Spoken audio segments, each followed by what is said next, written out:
Do like share and subscribe, और कृपया करके इस चैनल को बढ़ाने के लिए आप इसको सब्सक्राइब कीजिए, साथ साथ अपने दोस्तों के बीच में भी इसको शेयर जरूर कीजिए। गुड इवनिंग फ्रेंड्स, आज के अपडेट कुछ प्रकार से हैं। जापान की मित्सुबिशी हेवी इंडस्ट्रीज MHI ने गुरुवार सुबह चंद्रमा लैंडर ले जाने वाले अपने HIIA रॉकेट को लॉन्च करने की योजना की पुष्टि की है। पिछले महीने प्रतिकूल हवा के कारण लॉन्च स्थगित कर दिया गया था, जिसके बाद अब नई तारीख सामने आई है। ये लॉन्चिंग दक्षिणी जापान में Japan aerospace exploration agency JAXA के तनेगाशिमा स्पेस सेंटर से सुबह 8:42 पर होगा। चांद पर लॉन्चिंग की यह विंडो 15 सितंबर तक खुली रहेगी। लॉन्च के 4 महीने बाद यह चांद पर पहुंचेगा। H2A रॉकेट को JAXA और MHI ने मिलकर बनाया है। 2001 से यह जापान का प्रमुख अंतरिक्ष लॉन्च व्हीकल रहा है। इसका ट्रैक रिकॉर्ड बेहद अच्छा है। 46 प्रयासों में वो 45 बार सफल रहा है। हालांकि मार्च में पहली बार JAXA के नई मीडियम लिफ्ट S3 रॉकेट की विफलता के बाद H2A के 47वें प्रक्षेपण को कई महीने के लिए स्थगित कर दिया गया था। देरी की वजह से इसके फेल होने की गहनता से जांच की गई है। यह आगामी प्रक्षेपण एक महत्वपूर्ण मील का पत्थर है, क्योंकि यह चांद पर उतरने के लिए जापान का पहला अंतरिक्ष यान स्लिम ले जाएगा। यह मिशन अगर सफल हुआ तो जापान की एरोस्पेस के विकास को गति मिल सकती है। योमीउरी अखबार ने सोमवार को बताया कि JAXA को वित्तीय वर्ष 2024 में लगभग $68.4 मिलियन की सब्सिडी मिल सकती है। इस फंडिंग का इस्तेमाल सैटेलाइट लॉन्च, चंद्रमा की स्टडी से जुड़ी टेक्नोलॉजी के विकास में शामिल कंपनियों और यूनिवर्सिटी को मुआवजा देने के लिए किया जा सकता है। ये लॉन्च जापान तब कर रहा है जब भारत का चंद्रयान-3 मिशन कामयाब हो चुका है। भारतीय स्पेस एजेंसी इसरो की और अगला चंद्रमा मिशन जापान के साथ मिलकर चलाया जा सकता है। जापान और Bharat lunar polar exploration mission को लॉन्च कर सकते हैं।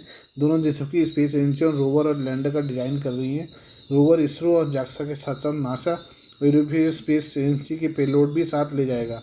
चंद्रयान-4 मिशन के 2026 तक लॉन्च होने की उम्मीद है। आइए अब हम तालिबान के बारे में बात करें। तालिबानी आतंकियों के अफगानिस्तान में सत्ता में आने के बाद जश्न मनाने वाले पाकिस्तान पर TTP का भीषण हमला हुआ है। तहरीक-ए-तालिबान पाकिस्तान या TTP के आतंकियों ने दावा किया है कि उन्होंने पाकिस्तान के खैबर पख्तूनख्वा इलाके में घुसकर चित्राल जिले के कई इलाकों पर कब्जा कर लिया है। इस बीच पाकिस्तानी सेना ने दावा किया कि TTP का दावा झूठा है। दोनों तरफ के दावों के बीच पाकिस्तान और तालिबान आतंकियों के बीच तुर्कम सीमा पर जोरदार गोलाबारी हुई और भारी तनाव को देखते हुए तुर्कम सीमा को बंद कर दिया गया है।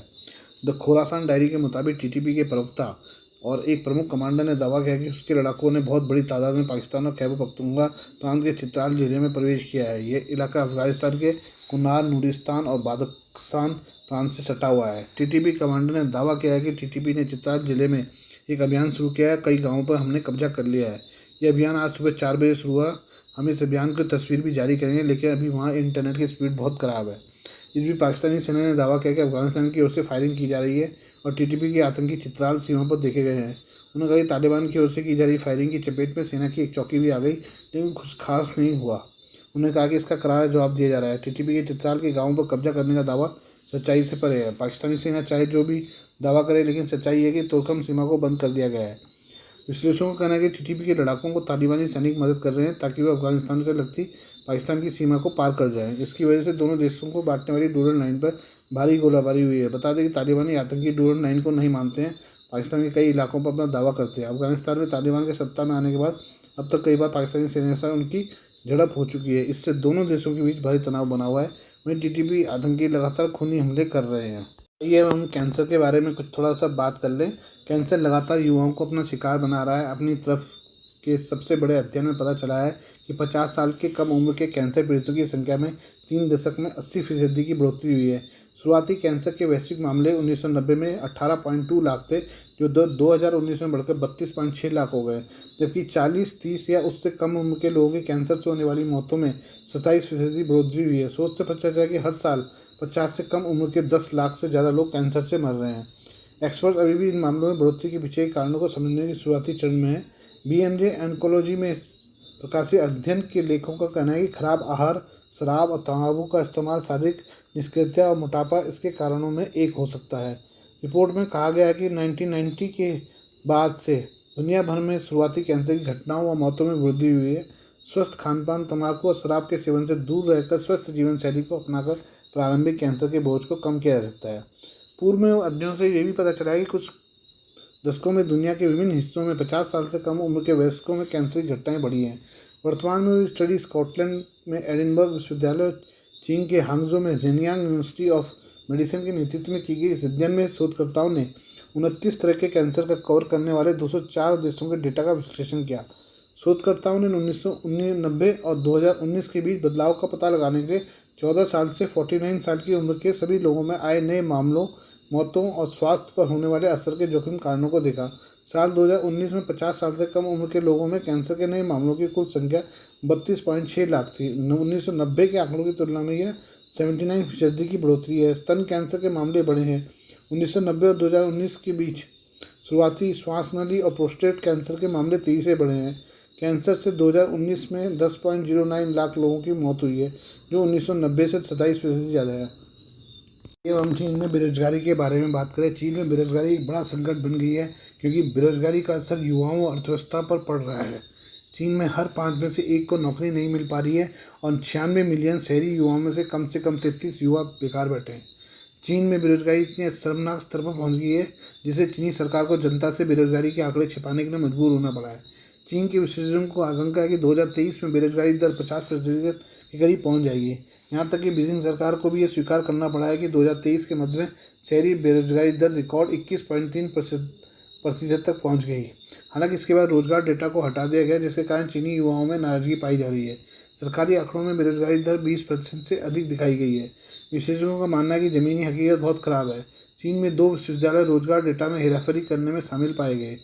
पेकिंग विश्वविद्यालय में अर्थशास्त्र के प्रोफेसर झांग ददान ने कहा है कि वास्तविक बेरोजगारी 46.5% तक हो सकती है, क्योंकि चीन में रोजगार मापने में तरीकों में उन लोगों को शामिल नहीं किया गया है जो बेरोजगारी शिक्षा या प्रशिक्षण में शामिल नहीं है।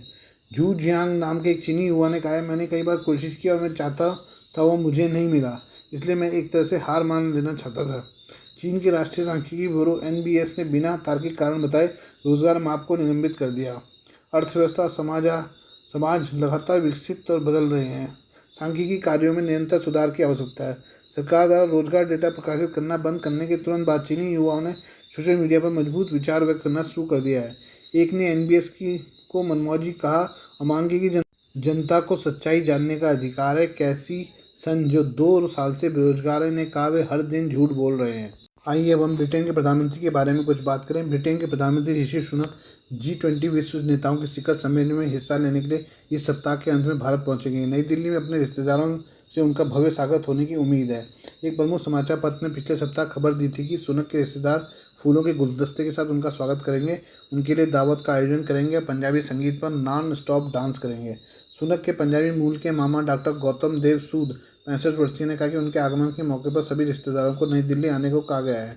उन्होंने कहा, हमारे लिए बहुत गर्व की बात है कि वो अपनी पैतृक भूमि का दौरा कर रहे हैं। सुनक के चाचा सुभाष बेरी ने कहा कि हम सटीक जानकारी नहीं दे सकते, लेकिन ब्रिटिश प्रधानमंत्री के स्वागत के लिए एक योजना बनाई गई है। हालांकि उन्होंने कहा कि हम नॉन स्टॉप डांस की एक रात के लिए हम कमर कस रहे हैं। ज़्यादातर पारंपरिक पंजाबी संगीत की जीवंत धुनों पर डांस होगा। मुझे लगता है कि हम रास्ते में कुछ अंग्रेजी धुनों पर भी थिरक सकते हैं। अखबार ने लिखा कि सुनक के इस कार्यक्रम में शामिल होने की संभावना नहीं है, क्योंकि G20 शिखर सम्मेलन और इसके इतर द्विपक्षीय वार्ता के लिए शुक्रवार से रविवार के बीच व्यस्त कार्यक्रम है। सुनक 43 वर्षीय का जन्म साउथहैम्पटन में उनके माता पिता यशवीर और ऊषा के घर हुआ था। प्रधानमंत्री के रूप में उनकी पहली भारत यात्रा पर उनके साथ उनकी भारतीय पत्नी अक्षता मूर्ति, इन्फोसिस के सह संस्थापक नारायण मूर्ति और लेखिका सुधा मूर्ति की बेटी होंगी। सुनक का परिवार उत्तर भारत में है, जबकि मूर्ति के रिश्तेदार ज़्यादातर कर्नाटक में रहते हैं। इस बीच शनिवार और रविवार को होने वाली G20 विश्व नेताओं के शिखर सम्मेलन की तैयारियां जोरों पर हैं। खबरों के मुताबिक सुनक और प्रधानमंत्री नरेंद्र मोदी के बीच द्विपक्षीय बैठक होने की उम्मीद है। यात्रा से पहले भारतीय मूल के ब्रिटिश नेता ने इस सप्ताह डाउनिंग स्ट्रीट में अपनी सीट टीम के साथ मंत्रिमंडल की बैठक के दौरान द्विपक्षीय सहयोग के सभी क्षेत्रों में भारत को ब्रिटेन का अप्रिय साझेदार बताया। डाउनिंग स्ट्रीट ने मंत्रिमंडल की बैठक के बारे में कहा कि प्रधानमंत्री सुनक ने कहा कि मुक्त व्यापार समझौते को लेकर बातचीत आगे बढ़ रही है। वह केवल उस दृष्टिकोण पर सहमत होंगे जो पूरे ब्रिटेन के लिए कारगर हो। अमेरिकी संघीय जांच ब्यूरो FBI ने लगभग 100 ऐसी घटनाओं पर नजर रखी है जिसमें चीनी नागरिक पर्यटन के रूप में सैन्य ठिकानों और अनसंवेदनशील स्थानों में कई बार पहुंचने की कोशिश की है। अमेरिकी अधिकारियों ने ऐसी घटनाओं को देश के लिए जासूसी खतरा बताया है। एक मीडिया रिपोर्ट्स के अनुसार रक्षा विभाग, FBI और अन्य एजेंसियों ने ऐसी घटनाओं को कम करने के लिए समीक्षा की थी, जिसमें बिना अनुमति के सैन्य अड्डों में घुसने वाले गेट कैसर भी शामिल हैं। रिपोर्ट में बताया गया कि न्यू मैक्सिको में अमेरिकी मिसाइल रेंज में भी चीनी नागरिक घुसपैठ करते हुए पकड़े गए थे। वहीं फ्लोरिडा के सरकारी रॉकेट लॉन्च साइट के पास स्कूबा डाइवर बनकर गंदे पानी में तैरते हुए भी पाए गए। कुछ अधिकारियों का मानना है कि चीनी सरकार सुरक्षा संबंधित कुछ मामलों में अपने नागरिकों के द्वारा रिपोर्ट तैयार कर रही है। FBI के प्रवक्ता ने कहा कि हमारे सूचना और बौद्धिक संपदा अधिकार के लिए सबसे बड़ा खतरा चीन ही है। एक अन्य मीडिया सूत्रों के अनुसार हाल ही में चीनी नागरिकों का एक समूह अलास्का के फोर्ट वेनराइट पहुंचा था। उन्होंने कमर्शियल होटल के रिजर्वेशन होने का दावा किया था। दरअसल फोर्ट वेनराइट आर्कटिक युद्ध पर केंद्रित अमेरिकी सेना के 11वें एयरबोर्न डिवीजन का घर है। प्रवक्ता ने कहा कि हमने सैनिकों की रक्षा के लिए स्थानीय राज्य, संघीय कानून प्रवर्तन अधिकारियों, खुफिया विभाग और अपने विदेशी साझेदारों के साथ मिलकर काम कर रहे हैं। अधिकारी ने बताया कि ये घटनाएं ज़्यादातर ग्रामीण इलाकों में होती हैं, जहां सेनाओं द्वारा पकड़े जाने के बाद चीनी नागरिक पर्यटक होने का दावा करते हुए कहते हैं कि वे रास्ता भटक गए हैं। एक पूर्व अधिकारी ने चीन की इस हरकत की निंदा करते हुए कहा कि चीनी सरकार ने इसे एक खेल बना दिया है और वो अपने नागरिकों को इसमें झोंकने के लिए तैयार है। उन्हें यह भी पता है कि यदि कोई पकड़ा गया तो क्या होगा। मीडिया रिपोर्ट ने ऐसी घटनाओं के बार बार होने का दावा करते हुए कहा कि कुछ साल पहले फ्लोरिडा में स्थित खुफिया केंद्र के पास कुछ चीनी नागरिकों को पानी में तैरते हुए और तस्वीर लेते हुए देखा गया है। आज के लिए बस इतना ही। बाकी मिलते हैं कल आपसे नई खबरों के साथ। धन्यवाद।